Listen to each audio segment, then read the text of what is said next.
India में आकर daily veg jobs पकड़ लेंगे तो हमारे खुद के जो सिटीजन्स हैं, इंडियन वर्कर्स और लेबर्स हैं, उनके लिए तो मुश्किलें और ज्यादा बढ़ ही जाएंगी। 1998 की बात है, जब कुछ इल्लीगल बांग्लादेशियों को मुंबई से डिपोर्ट किया जा रहा था, तो उस वक्त ममता बनर्जी ने इस मूव का अपोज किया था। अब आप खुद सोचिए कि उन्होंने ऐसा क्यों किया। तो इसका जवाब है कि उसी साल उन्होंने कांग्रेस से अलग होकर अपनी पार्टी टीएमसी को लॉन्च किया था और उन्हें उस समय जरूरत थी मुस्लिम वोट बैंक की। इसीलिए उन्होंने पार्लियामेंट में खड़े होकर कहा था, if somebody is Bangladeshi he should not be treated like cats और डॉग, क्योंकि हमारा बांग्लादेश के साथ ट्रेडिशनल टाइज है, एथनिक एंड कल्चरल बॉन्ड है। लेकिन अब आपको एक मजे की बात बताता हूँ। 1999 में ममता बनर्जी ने बीजेपी का हाथ थाम लिया और एनडीए अलायंस को ज्वाइन कर लिया। अटल बिहारी वाजपेयी की गवर्नमेंट में वो रेलवे मिनिस्टर भी बनी। फिर 2001 के असेंबली इलेक्शन से पहले उन्होंने कांग्रेस का दामन थाम लिया, लेकिन वहां फिर से हार मिली। 2003 आते आते वो वापस एनडीए में लौट आई और फिर 2005 में पार्लियामेंट के अंदर इल्लीगल इमिग्रेशन पर इतना एग्रेसिव बोली कि पूरे सदन में हंगामा हो गया। ममता बनर्जी ने उस समय कहा कि वेस्ट बंगाल वोटर लिस्ट में बांग्लादेशी इल्लीगल्स का नाम है, मेरे पास इंडियंस और बांग्लादेशीज दोनों की ही लिस्ट है। ये एक डिजास्टर बन चुका है और हर एक सिटीजन का अपना आइडेंटिटी कार्ड होना चाहिए, वरना booth ragging, money power, muscle power और माफिया पावर से इलेक्शन जेन्युइन नहीं रहेंगे। उन्होंने साफ कहा था, सर लोग हिंदी में समझते हैं, इसी के लिए मैं हिंदी में ही बोलना चाहती हूँ, ठीक है? नहीं, मैं हिंदी में बोलना चाहती हूँ, इसी के लिए तो आपको ध्यान में कुछ आएगा। सर मैं जो बोलना चाहती हूँ सर, प्लीज, आइडेंटिटी कार्ड के बारे में जो सवाल उठाया है इधर में, मैं उसको बारे में कुछ नहीं बोलना चाहती, लेकिन एक बात जरूर कहना चाहती हूँ, जो आइडेंटिटी कार्ड होना जरूरी है सिटीजनशिप के लिए, और इसको हम लोग पूरा तरह से समर्थन करती हूँ और करते जाऊंगा। और सिटीजनशिप राइट बनाने होगा एक कंट्री में, और नहीं होगा तो ऐसा बूथ रिगिंग करके कैप्चर करके और मनी पावर, मसल पावर और जो माफिया पावर है, इसमें इलेक्शन नहीं होने वाला है आने वाला दिन में। इसके लिए मैं इसको सपोर्ट करना चाहता हूँ। उस वक्त सोमनाथ चटर्जी लोकसभा स्पीकर थे। उन्होंने ममता को बोलने से रोक दिया क्योंकि उनका नोटिस प्रॉपर फॉर्मेट में नहीं था। और फिर क्या था, ममता बनर्जी इतनी नाराज हो गई कि उन्होंने लोकसभा से रिजाइन करने का ऐलान कर दिया। अपने papers deputy speaker Charanjit Singh Atwal के सामने फेंक कर सदन में रोने लगी। सोचिए, एक वक्त था ममता बनर्जी सिर्फ इसलिए रिजाइन करने को तैयार थी क्योंकि उन्हें इल्लीगल बांग्लादेशी इन्फिल्ट्रेशन पर बोलने को नहीं दिया गया था। लेकिन आज वही ममता बनर्जी कहती हैं कि इस देश से किसी को भी डिपोर्ट नहीं किया जाएगा, एनआरसी नहीं होगा, CAA नहीं होगा, डिवाइड एंड रूल की पॉलिसीज नहीं चलेंगी। 2018-19 में जब बीजेपी ने एनआरसी और CAA पर जोर दिया, ममता बनर्जी खुलकर इसके खिलाफ खड़ी हो गई। उन्हें मालूम था कि जैसे ही ये लॉ लागू होगा, बंगाल में बैठे लाखों इल्लीगल बांग्लादेशी बाहर निकल जाएंगे। असल में उनकी पॉलिटिक्स पूरी तरह से बदल गई है। पहले वो CPIM पर यह आरोप लगाती थी कि CPIM बांग्लादेशीज को वोट बैंक बना रही है, लेकिन जैसे ही बीजेपी ने बंगाल में पकड़ बनानी शुरू की और हिंदू वोटर्स जो पहले टीएमसी के साथ जुड़े थे बीजेपी की तरफ शिफ्ट होने लगे, ममता बनर्जी को यह समझ आ गया कि अगर सत्ता को बचाना है तो मुस्लिम वोट बैंक को पूरी तरह से अपने साथ करना होगा। और यहीं से शुरू हुई उनकी मुस्लिम अपीजमेंट पॉलिटिक्स। और आज की दुखद रियलिटी ये है कि ममता बनर्जी ओपनली बांग्लादेशी इमिग्रेंट्स को सपोर्ट करती हैं ताकि उनका वोट बैंक मजबूत रहे। और इसी वजह से जब हिंदुओं के खिलाफ बंगाल में वायलेंस होता है तो उस पर कभी भी स्ट्रॉन्ग एक्शन नहीं लिया जाता। अगर किसी को एग्जाम्पल चाहिए तो मुर्शिदाबाद की घटना को ही देख लीजिए। 8 अप्रैल को वक्फ बिल लागू हुआ और उसके तुरंत बाद शुरू हो गए राइट्स। मंदिर तोड़े गए, घर जलाए गए, सरकारी गाड़ियों को आग के हवाले कर दिया गया, हिंदुओं की जान ली गई। और सिर्फ इतना ही नहीं, अपने ही देश में हिंदुओं को रेफ्यूजी कैंप्स में जाकर रहना पड़ा। हाईकोर्ट की कमेटी ने साफ लिखा कि इन अटैक्स में टीएमसी लीडर महबूब इस्लाम और लोकल एमएलए डायरेक्टली इन्वॉल्व्ड थे। लेकिन 8 से 12 अप्रैल तक वॉयलेंस चलता रहा और पुलिस ने कोई स्ट्रॉन्ग एक्शन नहीं लिया। और उल्टा ममता बनर्जी ने ब्लेम बीजेपी और बीएसएफ पर डाल दिया। कहा गया कि ये वॉयलेंस एक्चुअली बीजेपी की साजिश थी कम्युनल हार्मोनी तोड़ने के लिए।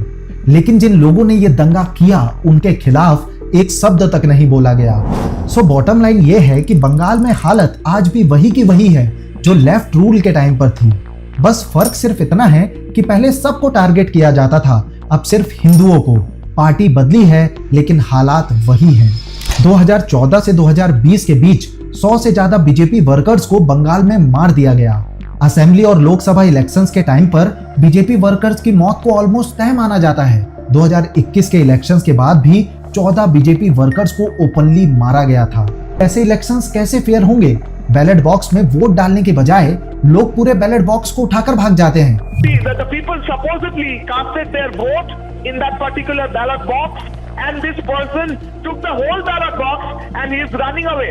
इलेक्शंस कैंपेन्स सिंडिकेट से फंड होते हैं। अब जिनको ये नहीं पता कि सिंडिकेट क्या है, असल में पॉलिटिकल पार्टी के मेंबर्स अनएम्प्लॉयड युवाओं का एक ग्रुप बनाते हैं जो लोकल लेवल पर वसूली करते हैं। कोई कंस्ट्रक्शन हो, कोई बिजनेस चल रहा हो, कोई फैक्ट्री सेटअप हो रही हो, ये सिंडिकेट वहां पहुंच जाते हैं और फोर्स करते हैं कि मटेरियल सिर्फ उनके वेंडर्स से खरीदा जाए, और वो भी मार्केट से कई ज्यादा महंगे प्राइसेस पर। और अगर कोई अपोज करेगा तो आपको जानकर हैरानी होगी कि पुलिस भी इनके साथ मिली होती है। 2016 में कोलकाता का फ्लाईओवर कोलैप्स याद है? 27 लोग मारे गए थे। इन्वेस्टिगेशन में निकला था कि लो क्वालिटी मटेरियल सिंडिकेट ने ही सप्लाई किया था। और इवन आज भी वेस्ट बंगाल में वही सिंडिकेट राज चल रहा है। करप्शन अपने पीक पर है। न्यू स्कैम्स रोज सामने आते हैं और रिपोर्ट साफ बताती है कि टीएमसी लीडर्स खुद इन सिंडिकेट्स को कंट्रोल करते हैं। लेकिन भला ममता बनर्जी इन पर एक्शन क्यों लेंगी? इन्हीं पैसों के थ्रू तो इलेक्शन कैंपेन्स को रन किया जाता है, उनकी फंडिंग होती है। असल में इसकी शुरुआत टीएमसी में नहीं, सीपीआईएम में हुई थी। सीपीआईएम में अनएम्प्लॉयड युवाओं को पार्टी के नाम पर वसूली का लाइसेंस दिया जाता था, और क्योंकि वही लोग सीपीआईएम से अब टीएमसी में आ गए हैं, तो आज भी वही सिस्टम ममता बनर्जी की सरकार में जारी है।